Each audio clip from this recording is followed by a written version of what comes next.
ক্লাবটার নাম যখন চেলসি, তখন স্বাভাবিকভাবেই যেটা হবে সেটা একদম এক্সট্রিম পর্যায়ে হবে। এটাই আমরা চিরকাল দেখে এসেছি, আর এখনো সেটার অন্যথা হচ্ছে না। বিগত কয়েক বছরে যেমন একমাত্র ইউথ ছাড়া, একদম বাচ্চা প্লেয়ার ছাড়া সাইন করানোই হচ্ছিল না, এই বছর চেলসির মাথায় একদম ভূত উঠেছে যে আমরা এক্সপিরিয়েন্স প্লেয়ার ছাড়া নেব না। তাই জন্য একটার পর একটা একদম সিনিয়র সিটিজেন কোটার প্লেয়ার চেলসি নেওয়ার জন্য উঠে পড়ে লেগেছে। তেমনই একটা ডিলের খবর আমাদের কাছে এইমাত্র এলো যে জর্ডান হেন্ডারসন 2 বছরের কন্ট্রাক্টে চেলসিতে জয়েন করতে চলেছেন। 36 বছর বয়সী veteran midfielder, x premier league winning captain, যিনি ব্রেনফোর্ডে গত বছরটা কাটিয়েছেন। ব্রেনফোর্ড তাকে ফর্মালি রিলিজ করে দিয়েছে যাতে তিনি একজন ফ্রি এজেন্ট হিসাবে চেলসিতে আগামী 2 বছরের জন্য সাইন করতে পারেন, এবং চেলসিতেও সেই ডিলটা কনফার্ম করা হয়েছে। আমরা এই ডিলটার প্রোজ অ্যান্ড কনস নিয়ে আলোচনা করব। আপনারা দেখছেন সোহম টক্স ফুটবল, এবং আপনাদের সাথে আমি আপনাদের বন্ধু সোহম। তো ব্যাপারটা হচ্ছে যে এই যে এক্সপিরিয়েন্সের যে পয়েন্টটা আমি বারবার এটা মেনশন করছি, যে চেলসি এই জিনিসটা আইডেন্টিফাই করেছে, বা রেদার বলা ভালো ব্লুকো ক্লাবের যেটা ওনারশিপ গ্রুপ, টড বোহেলি, বেদা দেখবালি, বা যারা আমাদের এই মুহূর্তে টেকনিক্যাল ডিরেক্টরের পদে রয়েছে, পল উইনস্ট্যানলি, লরেন্স স্টুয়ার্ট, তারা যে এটা বুঝেছে যে শুধুমাত্র একটা ফিউচারিস্টিক আউটলুক রেখে গাদা গাদা ফিউচারের প্লেয়ার কিনে যে আজ থেকে 5 বছর পর গিয়ে তারা স্টার প্লেয়ার হবে, আমাকে ভালো খেলা দেবে, সেভাবে আজকের মার্কেটে একটা কোনো টিম বেসিক্যালি সার্ভাইভ করতে পারবে না যারা ইমিডিয়েট সাকসেসের কনসেপ্টে বিশ্বাস করে। এবং সেখানে দাঁড়িয়ে যেহেতু মার্কেটটাই এতটা ভোলাটাইল হয়ে গেছে যে কোন প্লেয়ার কখন মাথা ঘুরে যাচ্ছে, অন্য কোন ক্লাব তাকে বেটার অফার দিচ্ছে, তো নেসেসারিলি এটা গ্যারেন্টি না যে আপনি একটা 20 বছরের প্লেয়ারকে সাইন করাবেন এবং সে 10 বছর আপনাকেই সার্ভিস দেবে তার কেরিয়ারের পিক টাইমটা। তখন সেখানে কোথাও না কোথাও গিয়ে আপনাকে টাইম টু টাইম এই ইউথের সঙ্গে একটা এক্সপিরিয়েন্সও ব্লেন্ড করতে হবে। এবং স্পেশালি চেলসির ক্ষেত্রে যে প্যাটার্নটা চেলসির খেলায় বিগত কয়েক বছর দেখা গেছে, সেটা হচ্ছে যে চেলসি ম্যাচগুলোকে প্রপারলি ক্লোজ আউট করতে পারে না। এরকম বহু ম্যাচের এক্সাম্পল আমি দিতে পারি যেখানে চেলসি হয়তো অ্যারাউন্ড 70-75 মিনিট অব্দি 1-0 গোলে জিতছে, সেখান থেকে 2-1 হেরে গেছে, বা ড্র চলছিল সেখান থেকে 3-1 হেরে গেছে, 2-0 জিততে জিততে ম্যাচটা 2-2 ড্রয়ে শেষ হয়েছে। এগুলো ক্লিয়ারলি প্রমাণ করে যে কোথাও না কোথাও গিয়ে একটা এক্সপিরিয়েন্স ওরিয়েন্টেড ইস্যু হচ্ছেই, কারণ এগুলো তো মেন্টালিটি ওরিয়েন্টেড ব্যাপার।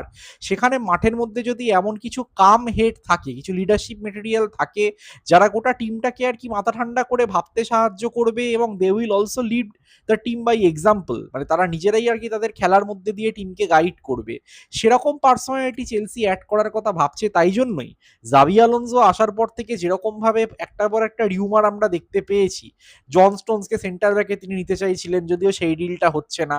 ড্যানি ওয়েলব্যাক চেলসিতে ডান ডিল, জর্ডান হেন্ডারসন মিডফিল্ডে চেলসিতে ডান ডিল, মানে সেই প্রত্যেকটা department, defence, midfield, attack, at least একটা এরকম লিডারশিপ কোয়ালিটির প্লেয়ার হয়তো জাবি দেখতে চাইছেন, যা টিমকে এক্স্যাক্টলি এই জায়গাটায় গাইড করবে যে যতগুলো ইয়ং প্লেয়ার আমাদের উঠে এসছে, প্লাস আরও একটা টিমের যে কোরটা আর কি সেট আপ হচ্ছে, Moises Caicedo, Enzo Fernandez, Cole Palmer, Reece James, তারাও আর কি ফাইনালি নিজেদেরকে সেই লিডারশিপ গ্রুপের জায়গায় নিয়ে যেতে পারেন এনাদের কাছ থেকে এক্সপিরিয়েন্সটা পেয়ে।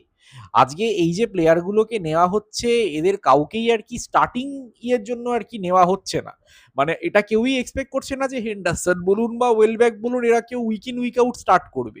যেটা ব্যাপার সেটা হচ্ছে যে এই যে 70-75 মিনিটের মাথায় যদি এরকম করে একটা এক্সপিরিয়েন্স প্লেয়ার আপনার মাঠের মধ্যে থাকে, তখন তারা টিমটাকে যেভাবে গাইড করতে পারবে, যে জায়গাটায় বারংবার আমাদের ল্যাকিংটা হয়েছে, জাবির মতো একটা ফুটবলিং ব্রেন ডেফিনেটলি তিনি যখন চেলসির কোচিং এর দায়িত্ব নিয়েছেন এই বিষয়টা তিনি অবজার্ভ করেছেন যে জায়গাটায় একটা সুধার আনাটা দরকার আছে, একটা পরিবর্তন আনাটা দরকার আছে।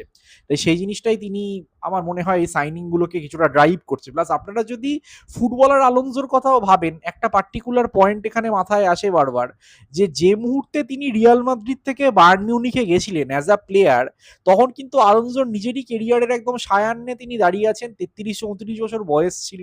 সেই বয়সে তিনি বায়ার্ন মিউনিখে গিয়ে পেপ গুয়ার্দিওলার আন্ডারে যে খেলাটা খেলেছিলেন, সেটা কিন্তু বায়ার্নের টিমটাকে আরো বেশি করে স্ট্রং হয়ে উঠতে সাহায্য করেছিল। স্পেশালি সেন্ট্রাল মিডফিল্ডে তার পারফরমেন্সটা কিন্তু রীতিমতো চোখে পড়েছে সেই সময়টাতে। এবং তিনি নিজে জানেন যে অনেক ক্ষেত্রে বয়স হয়ে গেলেও একটা প্লেয়ার তার নিজস্ব যে টেকনিক্যালিটি, যে ভিশন আছে, সেটা দিয়ে একটা টিমকে কতটা গাইড করতে পারে, সেটাই তিনি কিন্তু নিজে অ্যাজ আ প্লেয়ার করেছেন। আর হয়তো হয়তো এই ধরনের সাইনিং গুলো থেকেও তিনি সেই জিনিসটাই এক্সপেক্ট করছেন। এবার হেন্ডারসন নিয়ে আমার যেটা বলার, যে ওনার ক্রেডেনশিয়াল নিয়ে আমার কোনো সন্দেহ নেই। গত বছরে উনি প্রিমিয়ার লিগে যতটা গ্রাউন্ড কভার করেছেন এই বয়সে, ব্রেন্টফোর্ডের হয়ে 22টা ম্যাচে স্টার্ট করেছেন, 10টা ম্যাচে অ্যাজ আ সাবস্টিটিউট এসেছেন। সেখানে দাঁড়িয়ে তার যে টেকনিক্যালিটি, তার যে এখনো টিমকে কিছু একটা দেওয়ার প্রতি যে খিদে, সেটা কিন্তু প্রমাণ করে যে চেলসিতে তিনি যে আসছেন, তিনি নিজেকে আবারও কতটা প্রমাণ করার জন্য মুখিয়ে আছেন। একজন প্লেয়ার হিসাবে একটা ইউরোপিয়ান সার্কিটে একজনের যা যা ট্রফি জেতা দরকার, তিনি অধিকাংশ ট্রফি জিতেছেন অ্যাজ আ ক্যাপ্টেন লিভারপুলের হয়ে। বড় বড় সমস্ত সাকসেস, লিভারপুল যে মডার্ন এরাতে দুখানা প্রিমিয়ার লিগ জিতেছে, দুটো প্রিমিয়ার লিগ ক্যাম্পেনই হেন্ডারসন ক্লাবের ক্যাপ্টেন ছিলেন। তো স্বাভাবিকভাবেই এটা কিন্তু প্রমাণ করে যে লিডারশিপের দিক দিয়ে তার অ্যাচিভমেন্ট বা তার মানে অ্যাবিলিটিকে কোনোভাবেই খাটো করা যাবে না। এটা আমরা এবছর ইংল্যান্ডের হয়েও দেখেছি, যে এই যে ইংল্যান্ড মেক্সিকোকে যেটা অ্যাজটেকা স্টেডিয়ামে হারালো রাউন্ড অফ 16-এ, তারপর তার ওখানে সেলিব্রেশন করতে গিয়ে তিনি একটা অকওয়ার্ড টাম্বল হয় এবং তার হাত ফ্র্যাকচার হয়। তাকে স্কোয়াড থেকে আর কি এটা বলে দেওয়াই হয়েছিল যে খেলতে যখন পারবেন না তখন তিনি চলে যেতে পারেন আর কি, নিজের মতো করে ছুটি কাটিয়ে নিজেকে পরবর্তী সিজনের জন্য প্রিপেয়ার করতে পারেন। বাট তাও থমাস টুচেল তাকে টিমের সঙ্গে রেখে দিয়েছিলেন, তিনি রিজার্ভ বেঞ্চে ছিলেন এই প্রত্যেকটা ম্যাচগুলোতে, তার বাদে ইংল্যান্ড যেটা কোয়ার্টার ফাইনাল আর সেমিফাইনাল খেলেছে। কারণ টুচেল বলুন বা ইংল্যান্ডের স্কোয়াডের সবাই বলেছেন যে হেন্ডারসনের যা লিডারশিপ কোয়ালিটি, তিনি যেভাবে দলকে মোটিভেট করেন, উদ্বুদ্ধ করতে পারেন, সেটা কিন্তু টিমের জন্য অত্যন্ত ক্রুশাল, এবং সেই জন্যই কিন্তু হেন্ডারসনকে তারা ওরকম একটা ইনজোর্ড পরিস্থিতিতেও আর কি ছাড়তে চায়নি। তো এটা কিন্তু প্রমাণ করে যে মোটামুটি ইংল্যান্ডের সার্কিটে তার কতটা রেসপেক্ট এই মুহূর্তে রয়েছে। আমি মনে করি যে এরকম কিছু রেসপেক্টেড ফিগার, যাদের আর কি সমস্ত সার্কিটে সবাই ভালোবাসে, শ্রদ্ধা করে, এমন কিছু প্লেয়ারের এই মুহূর্তে চেলসিতে আরো বেশি করে দরকার। কারণ এখন চেলসির যেটা বিগত কয়েক বছরের অবস্থা দেখা দিয়েছে, পরপর হতাশাজনক সিজন, লিগ পারফরমেন্সের ক্ষেত্রে আর কি এভাবে ইউরোপে কোয়ালিফাই না করা, বিগত 4 বছরের মধ্যে 3বার চ্যাম্পিয়ন্স লিগে কোয়ালিফাই করতে পারেনি। সেখানে কিছু এরকম প্রপার মেন্টালিটির মানুষজনই লাগবে যারা ক্লাবটাকে একটা ডিরেকশন দেবে। এনারা হয়তো কেউই লং টার্ম সাইনিং নন, 1-2 বছরের জন্যই থাকবেন, বাট থাকতে থাকতে যদি ক্লাবটাকে একটা প্রপার ডিরেকশন দিয়ে যেতে পারেন, তাহলে এটাই হয়তো এনাদের সব থেকে বড় একটা অ্যাচিভমেন্ট হিসাবে কাজ করবে আর কি। মানে অনেকটা ওই থিয়াগো সিলভাকে যখন চেলসি সাইন করিয়েছিল, তখন সিলভা নিজের পারফরমেন্সের ঊর্ধ্বে গিয়েও যেভাবে একটা গ্রুপকে ডিফেন্সিভ অ্যাবিলিটির দিক দিয়ে তৈরি করেছিলেন, গাইড করে করে খেলাতেন, ওরকম ভোকাল কিছু মেটেরিয়াল আর কি আমার মনে হয় চেলসি এই মুহূর্তে আইডেন্টিফাই করেছে, যে শুধুমাত্র ইউথ দিয়ে টিমটাকে ভরে হবে না, টাইম টু টাইম চেষ্টা করতে হবে এমন কিছু প্লেয়ারকে তুলে আনা যারা আর কি এক্স্যাক্টলি ওই জায়গাটা ফিল আপ করবে একটা কম্পোজার দিয়ে, এক্সপিরিয়েন্স দিয়ে, যেটা আর কি চেলসি মিস করে স্কোয়াডে। তো ডেফিনেটলি সেটা হয়তো অ্যাড্রেস করা হয়েছে। আর স্পেশালি যখন ফ্রি ট্রান্সফারে পাওয়া যাচ্ছে, ওয়েলব্যাকের জন্য মনে হয় মোস্ট প্রবাবলি ফ্রি বা হয়তো অল্প 5-10 মিলিয়নই দিতে হবে, যেটা আমি খুব একটা এই মার্কেটে ধরি না। তো সেখানে দাঁড়িয়ে আর একটা হেন্ডারসন, এদিকে রজার্স আর ল্যাক্রোয়ার সাইনিংটাও তো রয়েছে, যে দুজন ইয়ং প্লেয়ার আর কি ভবিষ্যতের কথা ভেবে তাদেরকে নেওয়া হলো। তো ওভারঅল তো স্কোয়াডটা খুব ভালোই তৈরি হচ্ছে। আর হেন্ডারসন নিয়ে আমি যে পয়েন্টটা মেনশন করলাম, যে আমি এইটাই দেখতে পাচ্ছি যে তিনি হয়তো week in week out start করবেন না, বড় এফএ কাপ, লিগ কাপের খেলাগুলোতে হয়তো স্টার্ট করতে পারেন, তবে ওই বেঞ্চ থেকে নেমে খেলার টেম্পোটাকে কন্ট্রোল করা, বেসিক্যালি একটা সেন্টার মিডফিল্ডারের কাছ থেকে যে জিনিসটা এক্সপেক্ট করা হয়, সেটা হয়তো তার কাছ থেকে চেলসি সম্পূর্ণ মাত্রায় পেতে চলেছে। এবং তিনি যদি নিজেকে ফিট রাখতে পারেন, তাহলে ডেফিনেটলি সেটা কিন্তু চেলসিকে অনেকটাই হেল্প করবে, স্পেশালি খুব বড় বড় যে ম্যাচগুলোতে নার্ভ ধরে রাখার কনসেপ্টটা আসবে সেই জায়গাটাতে। আর আমার হেন্ডারসন নিয়ে এই কথাটাও মনে হয় যে জাবি আলোনসো, যদিও এগুলো তো বলা যায় না, চেলসির যা ভোলাটাইল ব্যাপার, যে যদি আলোনসো লং টার্ম কোচ থাকেন, তাহলে সেখানে হেন্ডারসনের এই যে প্লেয়ার রোলটা, এটা ভবিষ্যতে গিয়ে একটা কোচিং স্টাফ ওরিয়েন্টেড রোলে বা অ্যাসিস্ট্যান্ট ম্যানেজার ওরিয়েন্টেড রোলে ট্রানজিশন হয়ে গেলেও আমি খুব একটা অবাক হব না। কারণ ওনার মধ্যে আমার কোথাও একটা গিয়ে মনে হয়েছে সেই অ্যাবিলিটিটা রয়েছে, যেখানে উনি প্লেয়ারদের কাছে একটা রেসপেক্টেড ফিগার, একটা সিনিয়র ওই দাদা কাটিং ফিগার হিসাবে আর কি নিজেকে এস্টাবলিশ করতে পেরেছেন ইংল্যান্ডের ক্যাম্পে।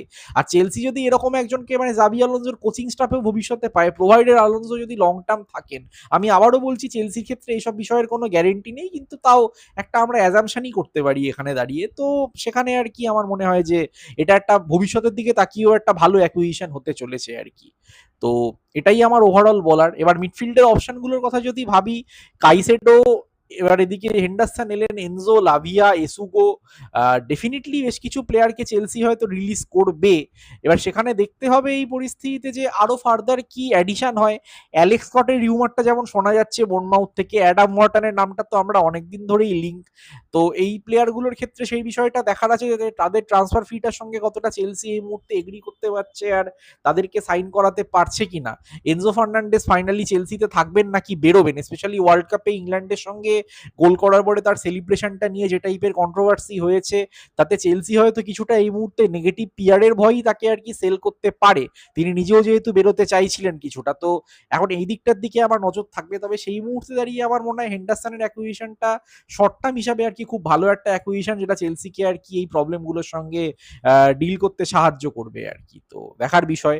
সব থেকে ভালো ব্যাপার হচ্ছে ওয়েলব্যাক এবং হেন্ডারসন দুজনেই চেলসির সঙ্গে প্রিসিজন ট্যুর, যেটা হংকং এ চলছে বা এশিয়াতে চলছে, সেখানে লিঙ্ক আপ করতে চলেছেন এবং দুজনকেই এই জন্য এক্সপেক্ট করা যাচ্ছে যে প্রিমিয়ার লিগের প্রথম ম্যাচ থেকেই, একদম ক্যাম্পেনের প্রথম ম্যাচ থেকেই তাদের সার্ভিস আমরা পাবো। তো এবার দেখার বিষয় যে সেটা কি করে আর কি শেষ পর্যন্ত আমাদেরকে ভালো রেজাল্ট দেয় না কি হয়।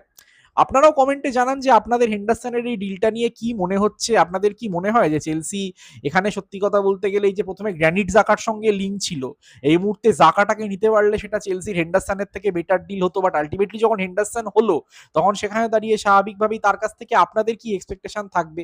আপনারা কি তাকে একজন স্কোয়াড প্লেয়ার হিসাবেই দেখছেন, নাকি এক্সপেক্ট করছেন যে তিনিও কয়েকটা ম্যাচে ঘুরিয়ে ফিরিয়ে স্টার্ট করবেন, বা আলোনজো তার উপর সেই ভরসাটাই রাখবেন যে ভরসাটা তিনি নিজে অ্যাজ আ প্লেয়ার পেপ গার্দিওলাকে এই সিনিয়র এজে প্রোভাইড করেছিলেন বায়ার্ন মিউনিখে খেলতে গিয়ে?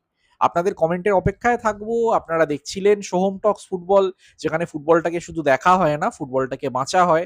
Like, share and subscribe, notification বেলটা অন করে নেবেন এবং আপনাদের সঙ্গে আমার আবার দেখা হবে পরবর্তী ভিডিওতে। Till then take care of yourselves people, সবাই ভালো থাকবেন। শুভরাত্রি অ্যান্ড পিস।